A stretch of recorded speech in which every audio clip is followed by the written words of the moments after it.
Hey guys, Nathan Owen here with Life Is Now Outdoors. Wanted to put together a video here to kind of help some of you guys that are beginner to advanced and everything in between on my 2 cents worth on calling coyotes. I know everybody has a lot of different opinions on it and different styles and whatnot, and this is just what's worked for me over the years and what I've learned in probably about almost 20 years of calling.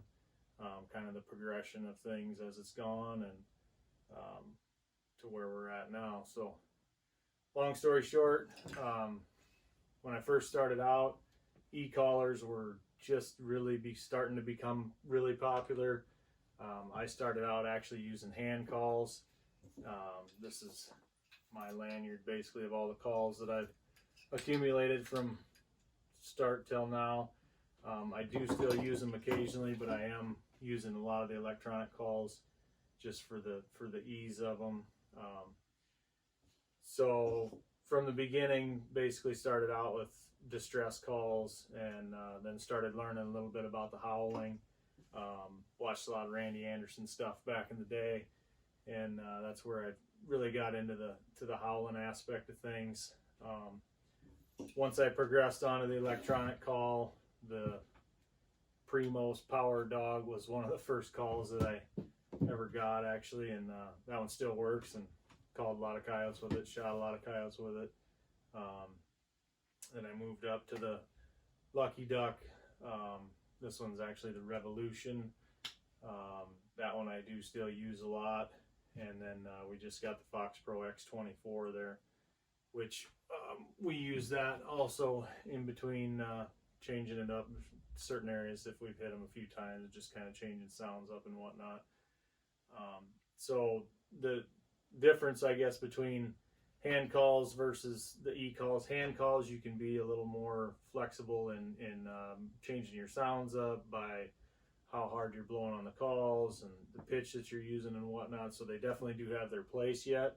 I just found it, I've kind of gotten spoiled with the e-calls, honestly, because you can kind of tend to set the calls where you want, to almost try to steer the coyotes where you want them, and then use the wind direction to your favor to put that call in a location that you can hopefully get the shot on the coyote before they can get to your downwind on you. So on a typical stand nowadays when we're going out calling, like I say, I'm using the electronic caller. We're going to always watch the wind direction, obviously. That's the biggest, probably the number one factor in calling coyotes, is making sure that you have the wind direction right, and that you can either avoid the coyote getting around you before they get the wind, or make sure that you can get the shot on them before they can wind you.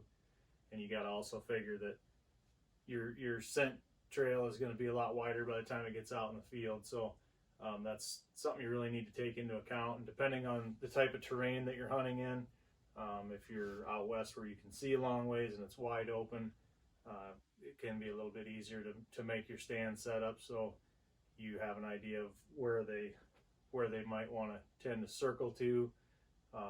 And if you're in tight cover, you want to make sure that your scent's not blowing right into where you would assume the coyotes are going to come from. But with that said, we're in the Midwest here. Typically, most of our stands would be, we're doing a lot of nighttime stuff anymore, and 300, 400, 500 yards sometimes away from the timber or the cover where we assume the coyotes are going to be. We would be setting the caller out and upwind a little bit and pointed in the direction that we assume the coyotes are at. And then typically we like to start off with a few howls, non-aggressive, just like a locate or a sound off to tell other coyotes that there's another coyote in the area, and a lot of times that's enough to get them to sound off, and sometimes that's basically all it takes. And from that, we're usually switching back and forth between maybe answering it. If no other coyotes answer, we'll answer ourselves back with a different coyote sound. And sometimes it may be, 4, 5, 6 minutes into the stand before you even have an answer or get a response, or sometimes you may not even get a response and they do just show up. But in my opinion, I don't think there's really a a right or wrong way to do anything on the calling, other than just not being afraid to try different things. Because, like I say, you could take 10 different guys out that call throughout the year, and I'll bet almost all of them are going to have a different scenario and way of thinking of how they do it. But like I say, we like to do a locate, then maybe go to a little bit of a distress, maybe sound off with another coyote answering. There's a lot of good information online about some of the different, learning the different sounds, what they mean of the howls and whatnot. Certain times of year, when to be aggressive and when not. Springtime, like when the pups are born, they're going to be real territorial. The females are going to be protecting the dens. They get very territorial when there's other coyotes in the area. So a lot of times coyote fights, pup distress can work good to get those coyotes fired up that are territorial, and they're in the spring.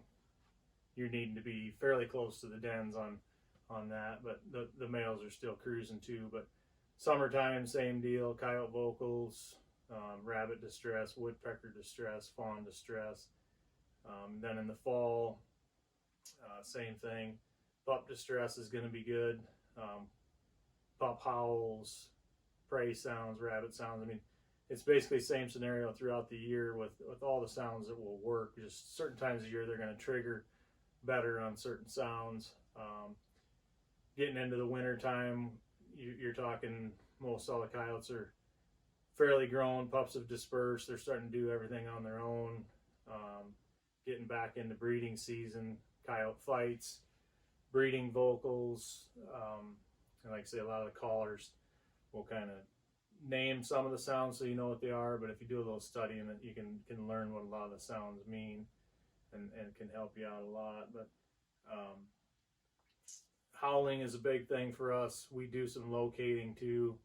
And if they sound off and they sound like they're a long ways away, a lot of times if it's early in the stand, we may decide to move if we can get access to where we think they are, to try to get closer to them before we even really start the standoff, just to really get into that kind of that bubble of what those coyotes are going to feel like they need to either fight or flight on. Because a lot of times if you're not close enough, they'll simply sound off to say that they're over in another area, but they don't feel threatened by you unless you move on them. So we've found that to be very effective also in trying to kind of put the pressure on them, and don't be afraid to kind of change things up. That can be hard to do sometimes during the daytime, depending on your terrain and whatnot. And obviously all these things vary depending on where you're hunting and time of year, and whether you're daytime, nighttime, whatnot. But basically in all the years I've done it, I guess I've just continued to try to learn as much as I can, and not be afraid to just change things up, and go with a different sound that you don't think anybody's using, or just something totally random. Switch over to a hand call, run hand call along with your e-call. We've tried running 2 different callers at night, and pointing different directions, doing things like that. Try to really create a scenario of what, you picture what's going on in your head of like, okay, this coyote howled, this one answered, there's 2 that just met up.